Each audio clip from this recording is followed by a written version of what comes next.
সরঞ্জাম দেখতেছি, হ্যাঁ, তো এগুলো দিয়ে কি আপনি মানে চিকিৎসা করেন নাকি? এগুলো দিয়ে আমি চিকিৎসা করি। নামের উপরে বান মারা, বান কাটা, কুফরি করা, এগুলা কাটিয়ে দেই। কাটিয়ে দেন? এগুলা কাটিয়ে দেই। কারো জাদু টুনা কুফরি করা থাকলে আমি কাটিয়ে দেই। স্বামী স্ত্রীর মিল থাকলে বিয়ে করিয়ে দেই। পারিবারিক সমস্যা থাকলে সেখান থেকে পারিবারিক সমস্যা সমাধান করে দেই। প্রেম ভালোবাসা যারা বুঝছেন তাদের নামের উপরে আমি চালান দিই। চালানের মাধ্যমে অবাধ্যকে বাধ্য করি। আল্লাহর রহমতে হাজার হাজার মানুষের কাজ করি। মনে করেন এখন যে আমি আসছি, এখন নামের উপরে আমি চালান দেবো, 13 খুন্ট মন্ত্র আল্লাহর নাম স্মরণ করে নামের উপরে চালান দিলে, চালান চলে গেলে তাদের কাজ হয় ইনশাআল্লাহ।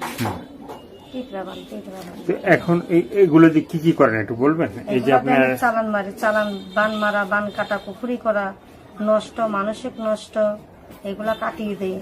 আপনার হাতে মানে হাতের সামনে একটা ফুল আছে, হ্যাঁ, এটা কি ফুল? এটা হলো মরিয়ম ফুল। মরিয়ম ফুল, এটার কাজ কি কি? এটার কাজ হলো আপনার, এটা মক্কা শরীফ থেকে এটা আনা হয়েছে, মক্কা মদিনা থেকে। এই মরিয়ম ফুলটা